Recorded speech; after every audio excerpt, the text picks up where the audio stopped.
There's a moment every gardener recognizes. You spray. The pests disappear. You feel relieved. 2 weeks later, they're back. Same plant. Same problem. Sometimes worse than before.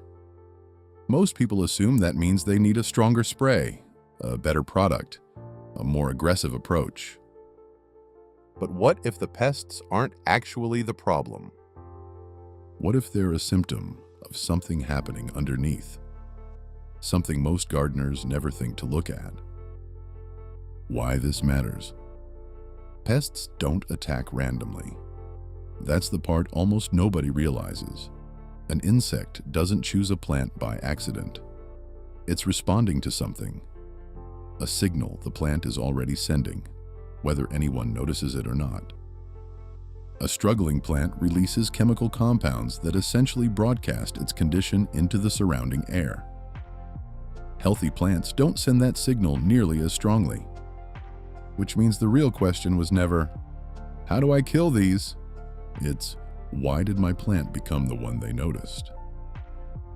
Here's the idea that changes everything about how this works.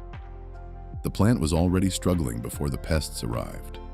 Poor soil, inconsistent watering, too little space, missing nutrients. The pest didn't create the weakness, it found it. And once found, it simply did what pests have always done. Took advantage of an opportunity that was already there. Spray the pest away without fixing what attracted it, and the signal is still being sent. Something else will notice eventually. It almost always does. The 3 reasons. There are usually 3 things happening underneath a pest problem that never gets resolved. The first is monoculture. The same crop, filling the same bed, season after season. For a pest that targets that specific plant, it's an unlimited buffet. One aphid becomes a colony within days when there's nothing to slow it down. The second is a weak plant. Stressed, underfed, and underwatered, and broadcasting that vulnerability through compounds that pests like aphids can detect with remarkable precision. It's not bad luck. It's biology doing exactly what it's designed to do. The third is missing predators. Aphids exist in nearly every garden. So do the insects that eat them. Ladybugs, lacewings, and hoverflies. But those predators only show up where there's a reason to. No flowers, no diversity, nothing to draw them in. And the pests operate completely unopposed. 3 quiet conditions. All of them are invisible until the pests show up and make them obvious. The mistakes that make it worse. The first mistake is reaching for a spray as the very first response. It feels productive. It isn't always. Even natural or organic sprays, used too often or too broadly, can wipe out the beneficial insects that would have handled the problem on their own. The second mistake is planting the same thing in the same spot every year.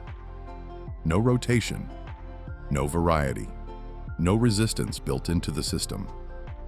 The third, and the one that matters most, is ignoring the soil completely. Everything above ground depends on what's happening below it. Weak soil produces weak plants. Weak plants attract pests. The chain is almost always that simple, and almost always overlooked. Method number 1. Mulch your beds. Most pest problems don't actually start on the leaves. They start in the soil, long before anything visible appears above ground.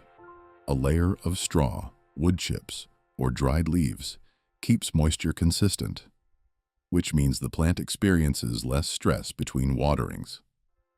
Less stress means a quieter distress signal, and a quieter signal means fewer pests noticing the plant exists.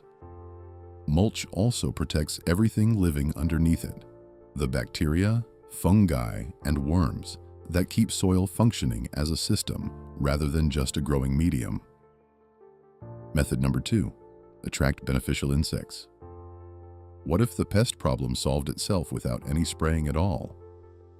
Marigolds, dill, and fennel, planted near vegetables, draw in the exact insects that hunt aphids, caterpillars, and pest eggs naturally.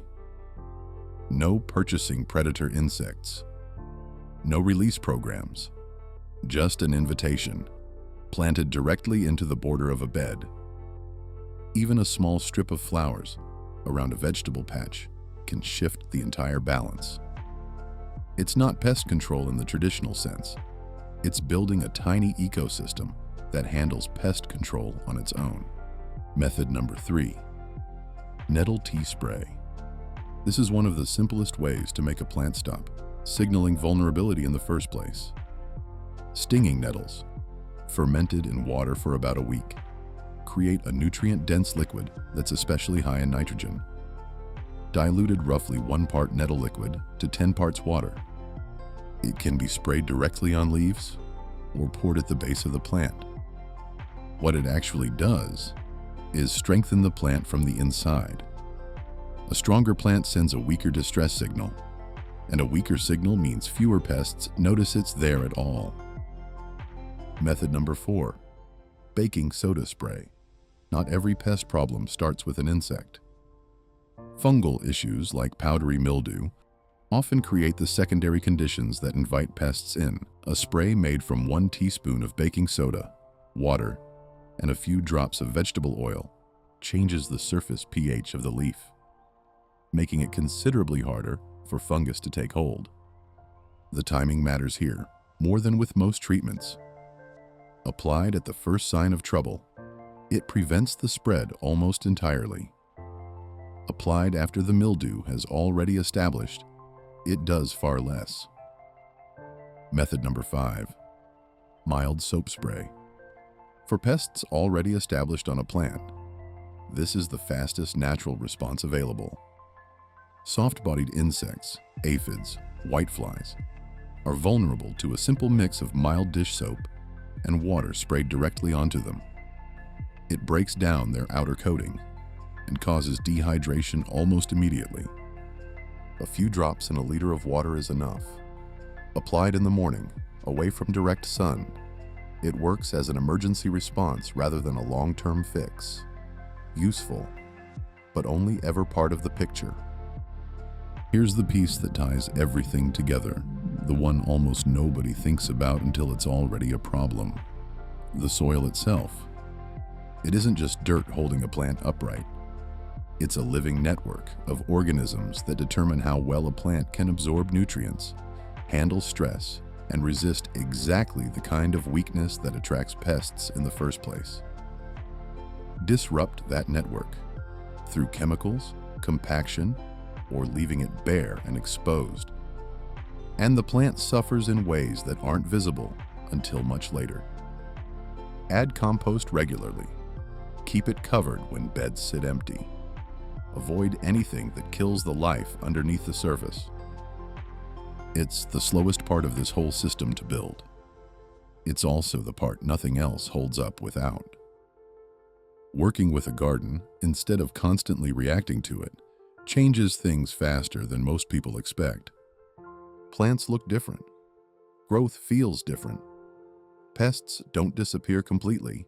They never fully do. But they stop being the constant emergency they once were. Because the goal was never to win a war against insects. It was to fix the system that kept inviting them in. Strengthen the soil. Strengthen the plant.